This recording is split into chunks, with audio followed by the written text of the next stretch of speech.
To have this seafood on a menu, other species have to be killed in massive numbers, just to bring you the food you want to eat.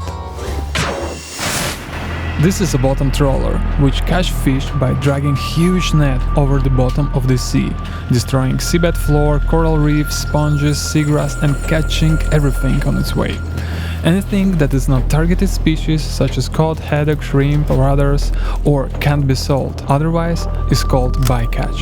And bycatch is the cost we generate by eating seafood. Let me show the problem in a close-up. Well, this one that is looking at us is breathing. Yeah, but the one with This one is breathing also. Yeah. This one is dead. No, it's breathing. That's All of them are breathing. Okay. Let me check it. No, it's definitely dead. We have rays and different shark species here, and all of them are bycatch. Do they have chance of survive? small one is going. 50-50. Really 50-50. But not everything is lost. Now we are searching for the eggs inside the bellies of already dead cat sharks, and if we'll find any, then we will be able to save them. The egg. So we'll take it out. I'm quite shocked because of the amount of dead, beautiful creatures. It's just like a small part that we get to see. I thought I was ready for this, but I was not. More than 60% of the actual quote is bycatch sometimes, which is quite a lot. We have about 500 to 600 sharks that come in the lab on a daily basis from only 3 ships. And this is the amount of the sharks that are caught and retrieved already dead. So meaning that when they reach the ship, they are already dead, unfortunately.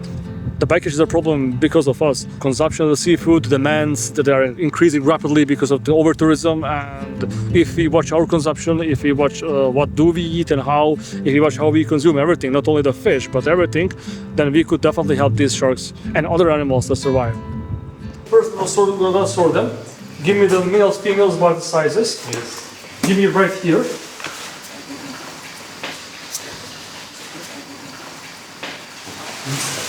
Careful.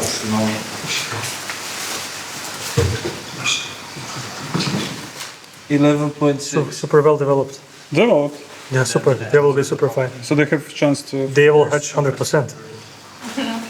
We'll pay for. I'm a bit shocked, to be honest, to see the amount of sharks here. And that's basically happen every time the boats comes in. Basically what we're seeing right now is just 1/20th of a bycatch. They're not even targeted. And bottom trawling is really an issue. Also long lines, but it's just wrong. 123 individuals and 13 kilo and 12 grams.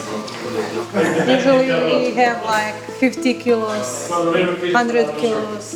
The average would be twice as this, the average. But that's insane. Like, This is why I have especially. Yeah.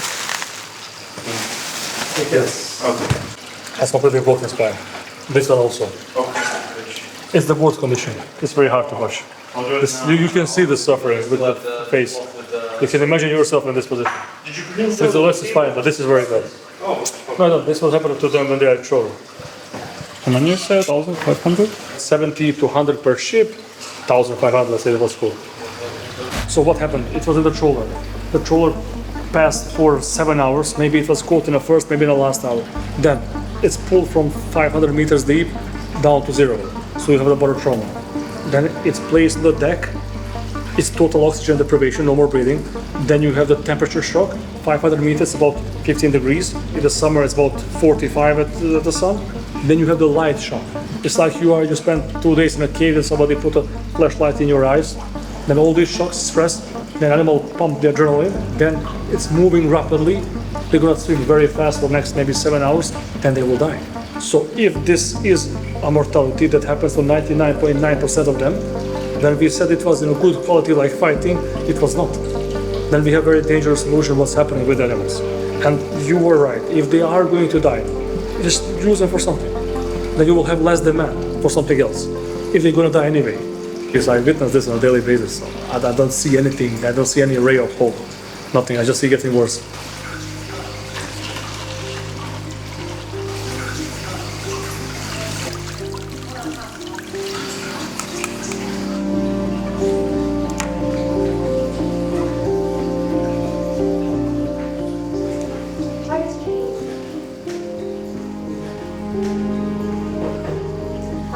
is a moment when it's sometimes too much. You do an amazing job with saving so many. This affects you, yeah. Not easy to find your ways to deal with it. It's not easy. But it's happened with or without us. Every day, thousands. If I can learn something to help them, that's good. Take Like a stone. Like a stone. Now at least you got It's breathing. this is also about to die.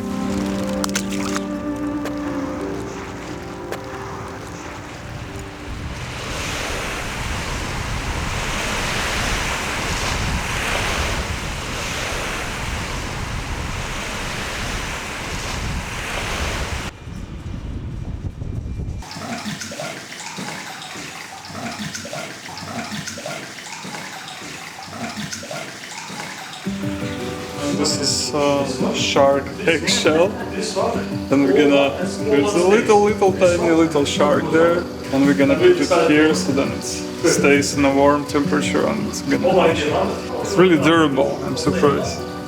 When he finished the yellow thing, the egg, he'll be born. It's basically their food, yeah? Yeah, it's food. It's yolk. They have a chance to live, and then they will hatch, and then they will be released back into the sea, and hopefully they will survive. Also, feeding rehabilitating sharks is quite tricky, because often they reject food. And on today's menu, it's a squid. Usually refuse like for Yeah, 3-5 days, depends. this one. The female refuses like 10 days. 10 days. Oh, Yeah. Oh, she wants it. No, she wanted, but. Yeah. Yeah, it's eaten. Good. The tiger sharks in Sri Lanka, they land about 300 per day. There's a single boat. Insane. A single boat. So my goal and the goal of the fishermen is to have more fish. Then for the money, for me, for some other reasons, but we have the same goal. It took me more than a year to get some connection. They didn't want to speak with us at the beginning. I had them clean the vessel, had them and everything. Now they come to the lab very often. They come to see how we feed the sharks. They come to see how their sharks are recovering. So they are interested in it, and then we try to use it also to give some kind of empathy or to show them like, look, this is important. It's important for other catch, be more favorable to the animals as well, not only sharks. The bycatch rate is terrible here. It's about 60% of the species caught a bycatch, not 10, 60. It's a lot. Next day, we got quite an unexpected call from a local fisherman. He caught what he thinks could be a rare shark. He was very enthusiastic and he was far away. He couldn't send me the video. He called me on the phone. So I love these mysterious parts.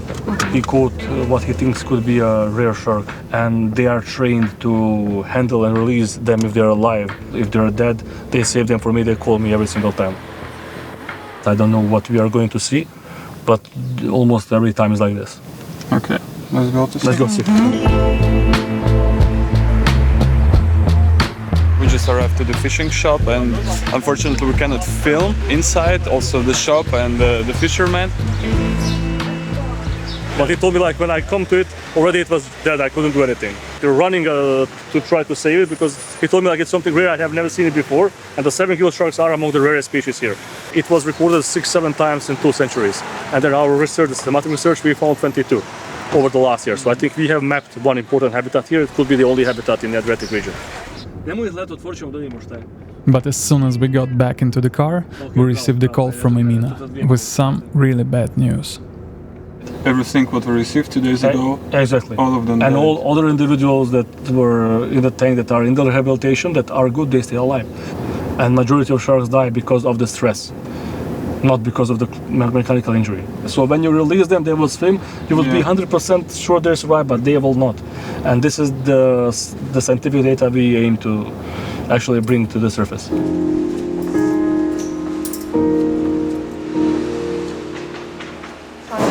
3 of them dead. Unfortunately, the tank is empty now. There's only 1 shark left, and it was there already for 10 days. But the one which we tried to save, unfortunately, didn't make it. That sometimes when you release the damaged shark, and you can think that it's still alive and it could make it, in reality they survive another 2 days in a huge suffering and die. Now we have to understand what exactly happened with them. Today is a Sunday and there are no interns of the Shark Club. That's why Mara decided to join Andrei and Emina and try to assist them. Can you? Look at this. It's a heart failure. I'll open this one to check also.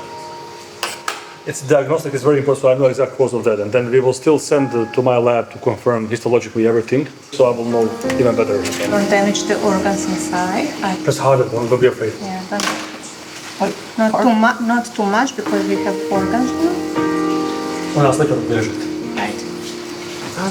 It's very hard thing. Those are the eggs. Eggs, yes. But they're not fertilized. She delivered 2 eggs yesterday before she died. This one. The common strategy is dying for the new life. It's very common. Heart failure. It's all coagulated. It's all coagulated blood. Look. It's a heart failure. Like the first one. They all die from the heart I attack. don't know. She suffered a lot. It's terrible suffering. They died this morning. The hardest part is when you have to put them in black box and put like a name and pictures. Even now I can cry. Cutting and organs for me is easier than to see the suffering. That's the most difficult part. Here was caught by long lines before it was caught today by trawler.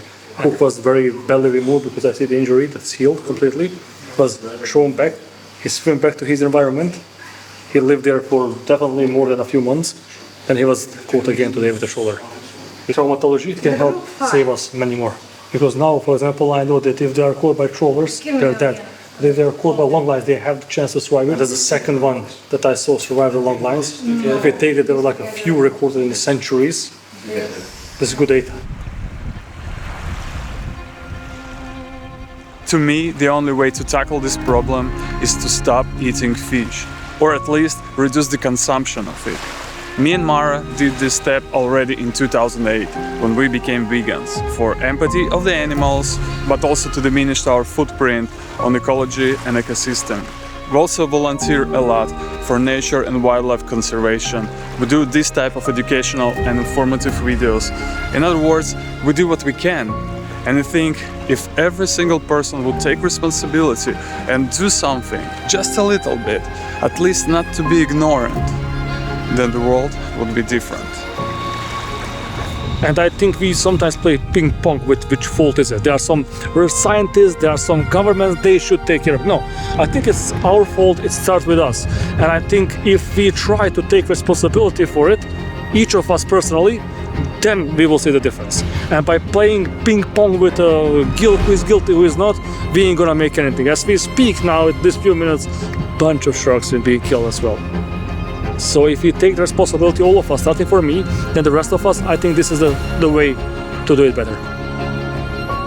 Here's the similar video I did in Faroe Islands about whale and dolphin hunt. If you want to know more about Andrei and Shark Lab research, the link's under this video. And if you liked our video, please subscribe to our channel, support us on Patreon, and be brave to act.